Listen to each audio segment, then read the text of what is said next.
ناظرین ایران کھل کر سامنے آ گیا ہے اور اس نے ریڈ سی کا کنٹرول سنبھال لیا ہے.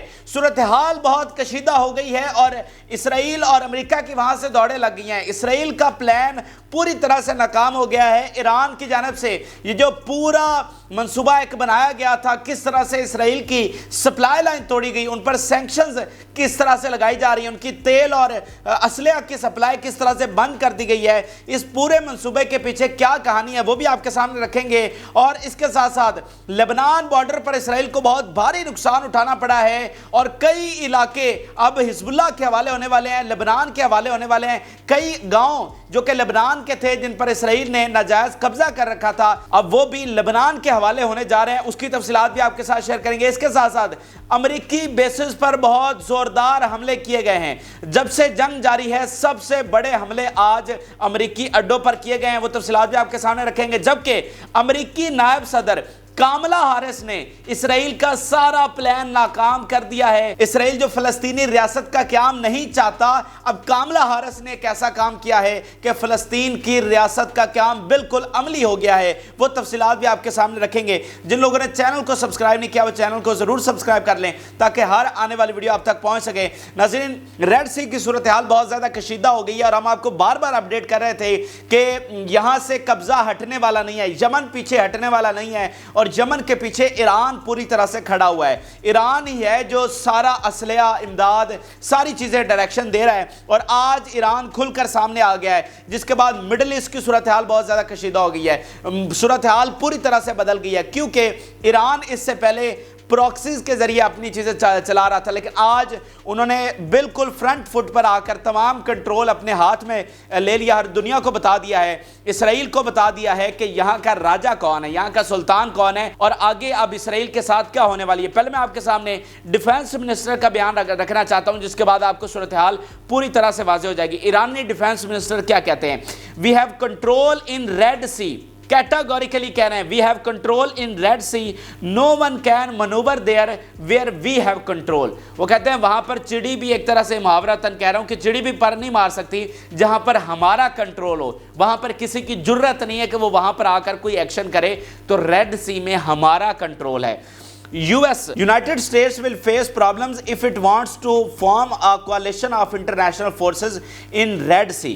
اب انہوں نے کیٹیگوریکلی کہہ دیا کہ اگر یہ کوئی اتحاد بنانے کی کوشش کرتے ہیں انٹرنیشنل فورسز کا تو پھر امریکہ کو بہت برے نتائج بھگتنے پڑیں گے. اب اس کی میں تفصیلات آپ کے سامنے رکھتا ہوں, لیکن بیک گراؤنڈ سمجھیے کہ بیک گراؤنڈ کیا ہے. ناظرین یہ کہانی شروع ہوتی ہے OIC کی میٹنگ سے. OIC کی ریاض سعودی عرب میں جو میٹنگ ہوئی تھی, جس میں ایران کی جانب سے یہ پرپوزل رکھا گیا تھا اور اس میں ترکی بھی ایک طرح سے ساتھ تھا. ایران نے یہ کہا تھا کہ ہمیں آئل امبارگو لگانا چاہیے, آئل کی سپلائی اسرائیل کو بند کر دینی چاہیے اور ہماری جو ایئر سپیس وہ استعمال کرتا ہے, خاص کر وہ سعودی عرب کی کرتا ہے, جارڈن کی, سعودی عرب کی, تو اس ایئر سپیس کو بھی بند کر دینا چاہیے. نہ ہی ان کو ایئر سپیس دینی چاہیے اور نہ ہی ان کو تیل دینا چاہیے. لیکن اس پر سعودی عرب, UAE وغیرہ ان 4-5 ملکوں نے اس کو کہا کہ نہیں, ہم کوئی پابندی اسرائیل پر نہیں لگانے والے. تو پھر ایران نے سوچا کہ اب ہم اکیلے کیا کر سکتے ہیں, اب ہم کون سا ایسا ایکشن لیں, کون سا ایسا ایکشن ہمارا ہو کہ امپیکٹ اس کا اتنا ہی کریٹ ہو. یعنی جو OIC نے مل کر ایکشن لینا تھا, اب ایران نے سوچا کہ اب ہم کون سا ایسا راستہ اختیار کریں کہ اس کا امپیکٹ اتنا ہی ڈبل ہو. تو پھر انہوں نے پلان یہ بنایا کہ کیوں نہ ان کی یہ جو سپلائی ہے یہ بند کر دیتے ہیں, ان کا آئل بھی یہاں سے جا رہا ہے, ان کی تمام سپلائی یہاں سے جا رہی ہے, تو پھر اس رستے کو بند کرتے ہیں.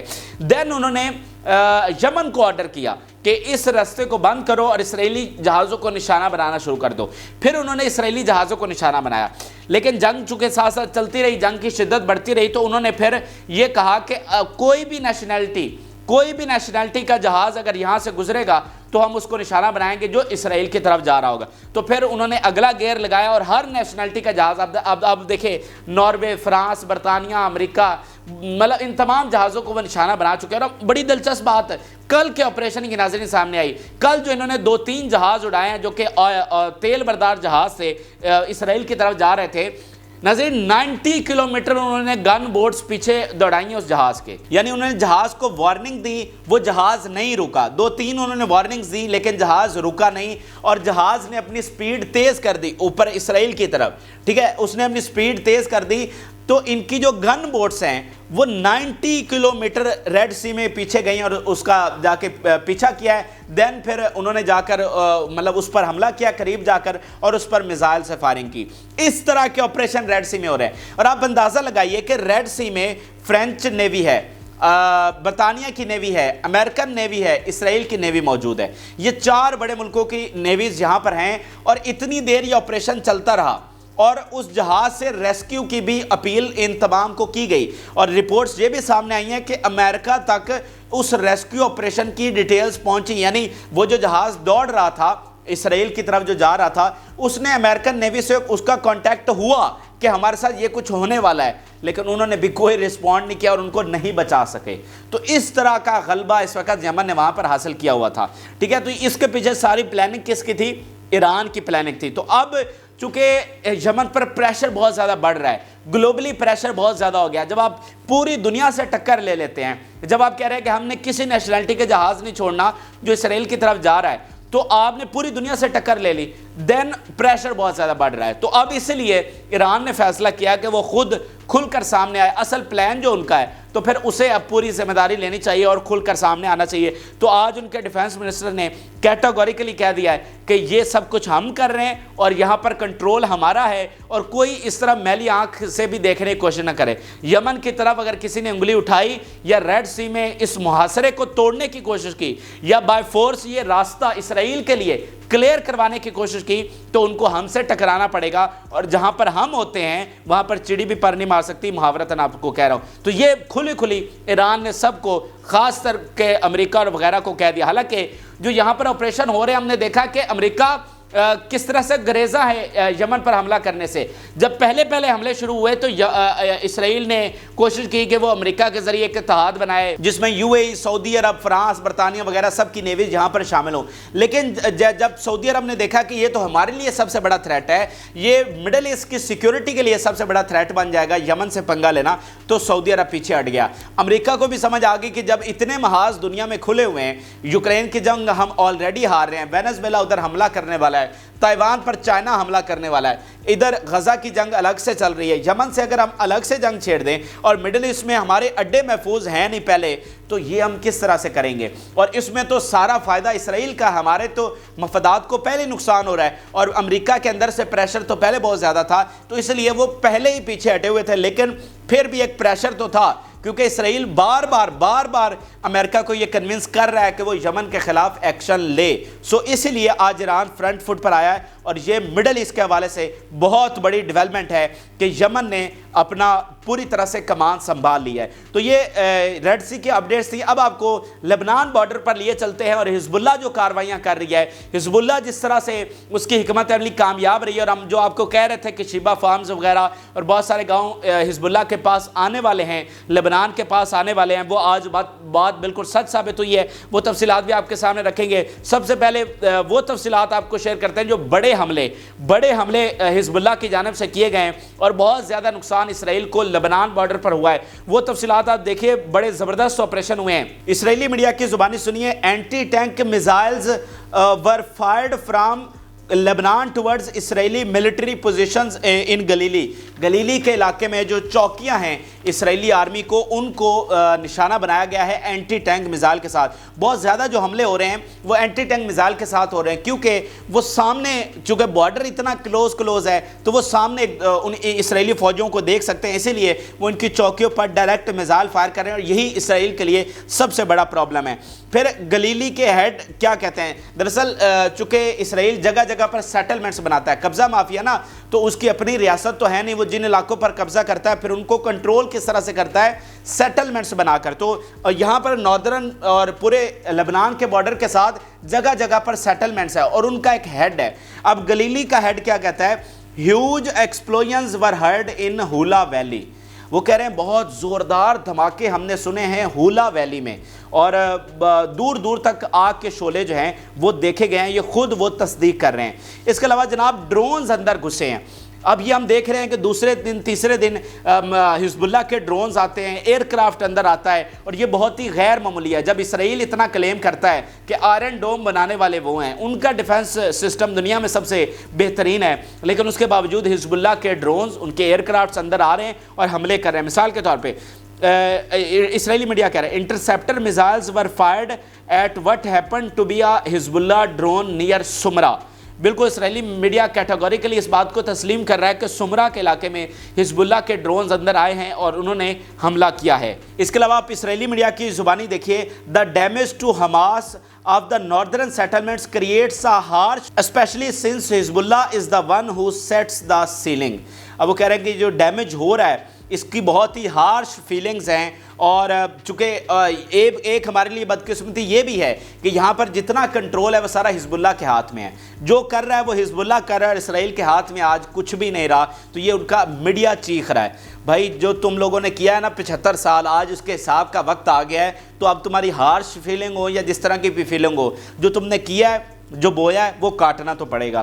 اب آپ دیکھیے کہ جو ایریاز جن کے میں بات کر رہا ہوں کہ وہ کس طرح سے لبنان کے قبضے میں جانے والے ہیں، وہ جو گاؤں اسرائیل نے قبضے میں لے رکھے تھے وہ واپس کس طرح سے حزب اللہ چھڑانے والی ہے، اہم ترین حقائق آپ کے سامنے رکھنے جا رہا ہوں۔ اسرائیل تو یہ کوشش کر رہا تھا کہ وہ یہاں سے مزید علاقوں پر قبضہ کر لے، اور اس کے لیے وہ یو ایس کو انگیج کر رہا تھا کہ یو ایس فورسز یہاں پر آئیں اور ان کی حفاظت بھی کریں اور مزید علاقوں پر بھی قبضہ کریں، لیکن گیم الٹی چل گئی ہے۔ امریکہ کا جو انوائے یہاں پر پہنچا ہے ان معاملات کو حل کرنے کے لیے، اس نے جو ٹرمز اینڈ کنڈیشنز رکھ دی ہیں وہ پوری طرح سے اسرائیل کے خلاف ہیں، اور اب اسرائیل کے پاس کوئی چارہ نہیں بچا ہے کہ ان کو کاؤنٹر کرے گا۔ اگر کاؤنٹر کرتا ہے تو پھر اس کے لیے ڈبل تباہی۔ اب انتہائی انٹرسٹنگ کنڈیشنز رکھی گئی ہیں، اور وہ بھی امریکہ کی جانب سے ساری کنڈیشن جو ہے اسرائیل کے خلاف ہے۔ اب دیکھیے Lebanon will get ownership of B1 point in Naqoura. اب نکورہ یہ جو ہے ساحل سمندر کے ساتھ، یہ آپ تصویر بھی دیکھ لیجئے کہ یہ والا جو پوائنٹ ہے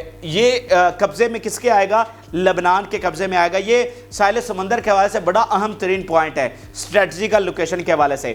اس کے علاوہ ریزولوشن آف 13 ڈسپیوٹڈ پلیسز، 13 مختلف جو ڈسپیوٹڈ ایریاز ہیں وہ کس کے حوالے کیے جائیں گے؟ لبنان کے۔ اس کے علاوہ اسرائیل withdrawal from Lebanese part of villages like گاجر villages، یہ وہ علاقے ہیں جو کبھی لبنان کے ہوا کرتے تھے، پھر پیچھے جو جنگیں ہوئیں اس میں یہ اسرائیل کے قبضے میں چلے گئے، تو اب وہ کہہ رہے ہیں کہ یہ سارے وہاں سے اسرائیل withdraw کرے گی اور یہ سارے villages جو ہیں یہ لبنان کے حوالے واپس کیے جائیں گے۔ اور اسرائیل withdrawal from شیبہ فارمز، بار بار ہم آپ کو کہہ رہے تھے کہ شیبہ فارمز ٹاپ پریورٹی ہے، کریات شمونہ ٹاپ پریورٹی ہے، یہ علاقے آپ دیکھیں گے کہ بہت جلد لبنان کے حوالے ہونے والے ہیں۔ تو آج امریکہ نے واضح طور پر کہہ دیا کہ یہاں سے اسرائیلی فوجی نکلیں گے، ان کی فورسز یہاں سے نکل کر یہ علاقے جو ہیں وہ خالی کیے جائیں گے۔ اور اس کے علاوہ حزب اللہ کو کیا کرنا ہوگا، یعنی یہ ساری کنڈیشنز جو ہیں وہ تو اسرائیل کے خلاف ہیں۔ اب اس کے بدلے میں حزب اللہ کو کیا دینا ہوگا؟ تو حزب اللہ کو صرف یہ دینا ہوگا کہ وہ جو بارڈرز کے اوپر آ چکی ہے، یعنی بالکل فینس کے ساتھ ہے، وہ وہاں سے وڈرا کرے گی اور 5 سے 7 کلومیٹر بارڈر سے پیچھے چلی جائے گی۔ اب اس کو ناظرین اس طرح سے سمجھیے کہ اس سے پہلے بھی، یعنی یہ جنگ شروع ہونے سے پہلے 7 اکتوبر سے پہلے بھی حزب اللہ فینس سے دور ہی تھی، یعنی وہ صرف یہ کہہ رہے ہیں کہ 7 اکتوبر سے پہلے جہاں پر آپ کی پوزیشن تھی آپ نے واپس چلا جانا ہے، تو وہ تو حزب اللہ کے لیے کوئی مسئلہ ہی نہیں ہے، وہ تو پہلے بھی وہاں پر تھی، اور اس سے تو کوئی علاقے اسرائیل کے حوالے نہیں ہونے والے۔ دراصل ان کا جو معاہدہ ہوا تھا کچھ سال پہلے وہ یہی تھا کہ حزب اللہ جو ہے وہ فینس کے ساتھ نہیں آئے گی، کیونکہ بارڈر ساتھ ساتھ ہے، آبادیاں ساتھ ساتھ ہیں، تو انہوں نے کہا تھا کہ یہ فینس سے جو بارڈر ہے اس سے 5-7 کلومیٹر پیچھے رہے گی، کیونکہ جب آپ فینس کے اوپر آتے ہیں تو سامنے ان کی چوکیاں، ان کی موومنٹ، ان کے ٹرکس، ان کی لوجسٹیکل سپورٹ، ان سب کو دیکھ کر آپ نشانہ بنا سکتے ہیں۔ جیسا وہ دوسری طرف بیٹھ کر اینٹی ٹینک میزائل فائر کر رہے ہیں، تو جب آپ وہ 5-7 کلومیٹر دور ہوں گے تو پھر تو نہیں نہ کر سکتے، اسی لیے وہ کہہ رہے ہیں کہ وہ اپنی پریویس پوزیشن پر چلے جائیں گے۔ تو حزب اللہ کے لیے تو کوئی مسئلہ نہیں ہے، وہ تو پہلے بھی وہاں پر تھے، تو حزب اللہ نے صرف یہ کرنا ہے کہ وہ پریویس پوزیشنز پر آئیں گے، بارڈر سے پیچھے ہٹ جائیں گے، اور اس کے بدلے میں اسرائیل کو یہ سارے علاقے خالی کرنے پڑیں گے۔ تو یہ چیزیں پوری طرح سے اسرائیل کے خلاف جا رہی ہیں۔ وہ امریکہ کو چاہ رہے تھے کہ وہ یہاں پر آ کر حزب اللہ کے خلاف لڑے، اینڈ دین امریکہ نے کیا کیا ہے وہ میں نے آپ کے سامنے رکھ دیا۔ اس کے علاوہ اب آپ کو امریکی بیسز کے حوالے سے اپڈیٹ کرتے ہیں ناظرین۔ امریکی اڈے مسلسل حملوں کی زد میں ہیں اور روزانہ ان حملوں کی شدت میں اضافہ ہو رہا ہے۔ جنگ کے شروع والے دنوں میں بیس پر اٹیک ہوتا تھا 4 دنوں کے بعد، لیکن اب ایک ایک گھنٹے میں 4 دفعہ اٹیک ہو رہا ہے، اور ایک ایک گھنٹے میں 4 مختلف بیسز کو بھی نشانہ بنایا جا رہا ہے۔ مثال کے طور پر آج جو سارے اٹیکس ہوئے ہیں یہ شام میں ہوئے، تو شام میں جیسا کہ شام نے حملہ کر رکھا ہے گولان ہائٹس پر، اینڈ دین امریکی بیسز پر حملے جو ہیں وہ شدت اختیار کر گئے ہیں۔ مثال کے طور پہ کرنیکو بیس ہے، اس میں 1 گھنٹے میں 2 حملے کیے گئے، یہ بہت ہی غیر معمولی بات ہے۔ ایکسپرٹس یہ کہہ رہے ہیں کہ اب تک پوری جنگ میں ایک بیس پر 1 ہی گھنٹے میں 2 بار حملہ نہیں کیا گیا، تو یہ سب سے بڑا حملہ ہو گیا۔ اس کے علاوہ الطنف بیس ہے، یہاں پر بہت خطرناک بمباری کی گئی ہے۔ اس کے علاوہ رکبان بیس ہے، اس کو بہت ہی زوردار میزائلوں اور راکٹس کے ساتھ نشانہ بنایا گیا ہے۔ تو یہ 3 بیسز پر 1 گھنٹے میں مختلف جو ہے وہ نشانہ بنایا گیا ہے، اور جو کرنیکو بیس ہے اس کو 1 گھنٹے میں 2 بار نشانہ بنایا گیا، اور یہ سارے حملے جو ہیں وہ شام میں ہوئے ہیں۔ آپ کو پہلے بتا چکے ہیں مڈل ایسٹ میں یہ عہد ہو چکا ہے کہ جب تک امریکی اڈے ختم نہیں ہو جاتے تب تک ہم پیچھے نہیں بیٹھیں گے، اور روز بروز ان حملوں کی شدت میں اضافہ ہو رہا ہے، تو یہ بہت بڑی اپڈیٹس ہیں۔ اب ناظرین آخر میں آپ کو کاملا ہارس کے حوالے سے اپڈیٹ کرتے ہیں، جنہوں نے پورا اسرائیلی پلان بگاڑ کے رکھ دیا ہے۔ کاملا ہارس بہت زیادہ فلسطین کے حق میں سامنے آ رہی ہے اور اسرائیل کے خلاف سامنے آ رہی ہیں۔ اس سے پہلے بھی انہیں ایک خاص مشن پر مڈل ایسٹ بھیجا گیا تھا، جب صورتحال امریکہ کے ہاتھ سے نکلتی ہوئی نظر آ رہی تھی، انہوں نے ایک سافٹ فیس کے طور پر کاملا ہارس کو بھیجا تھا، کیونکہ کاملا ہارس فلسطین کے حق میں اس سے پہلے بیانات دے چکے تھے، لیکن اب جو انہوں نے ایکشن لیا وہ بہت ہی اہم ہے، اور اسرائیلی میڈیا بھی اس پر رپورٹ کر رہا ہے کہ یہ تو بہت خطرناک چیز ہوئی ہے، کیونکہ ناظرین یہ وہ امریکہ ہے جہاں پر اسرائیل پر تنقید کرنا جرم سمجھا جاتا ہے۔ آج اس کی نائب صدر یہ کہہ رہی ہے کہ اسرائیل کے خلاف یہ کام ہونا چاہیے، تو یہ کوئی معمولی چیز نہیں ہے۔ اسرائیلی لابی پوری طرح سے تباہ و برباد ہو کر رہ گئی ہے، انہوں نے خربوں لگائے ہوئے تھے امریکہ کو کنٹرول کرنے کے لیے، وہاں پر ان کی لابیز ہیں، کبھی کانگریس سے، کبھی میڈیا سے، کبھی کابینہ سے، کبھی حکومت سے ان کے خلاف فیصلے نہیں آئے، لیکن آج ان کا صدر، ان کی نائب صدر، وہ اسرائیل کے خلاف فیصلے کر رہے ہیں، اسرائیل پر کرٹیسزم کر رہے ہیں، اسرائیل کو قصوروار ٹھہرا رہے ہیں، تو یہ کوئی معمولی چیزیں نہیں ہے۔ اب کاملا ہارس نے جو سب سے بڑا ایکشن کیا ہے، اور یہ تفصیلات تمام سامنے آ چکی ہیں، ویریفائڈ ہیں، اسرائیلی میڈیا بھی اس کو رپورٹ کر رہا ہے کہ کاملا ہارس نے بائیڈن کو کہا ہے کہ ہمیں اب مزید اسٹرانگ پوزیشن لینی چاہیے فار پیلسٹینین اسٹیٹ، کہ اب فلسطینی ریاست کے قیام کے لیے بالکل ہمیں پیچھے نہیں ہٹنا چاہیے اور مزید سخت سٹینڈ لینا چاہیے۔ اب یہ بات انہوں نے کیوں کیا؟ کیونکہ آپ کو پتا ہے کہ 2 دن پہلے بائیڈن نے تنقید کی اسرائیل پر اور کہا کہ فلسطین کی ریاست آزاد ہونی چاہیے، اس کو الگ اس کا حصہ ملنا چاہیے، اور دین نیتن نے کہا کہ ہم فلسطین کو کوئی آزادی نہیں دینے والے، کوئی اس کو ریاست نہیں دینے والے، اور فلسطینی ریاست کے قیام کا مطلب ہے ہمارے لیے سوسائڈ۔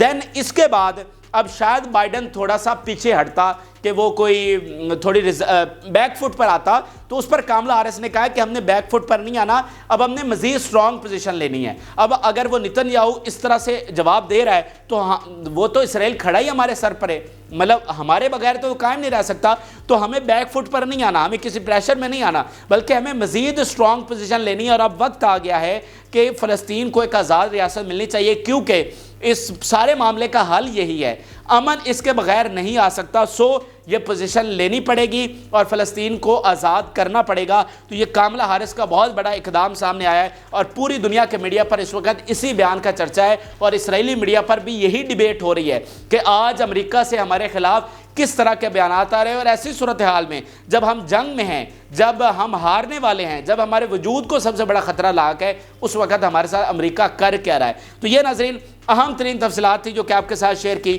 جن لوگوں نے چینل کو سبسکرائب نہیں کیا وہ چینل کو ضرور سبسکرائب کر لیں تاکہ ہر آنے والی ویڈیو آپ تک پہنچ سکے۔ اجازت دیجیے، اللہ حافظ۔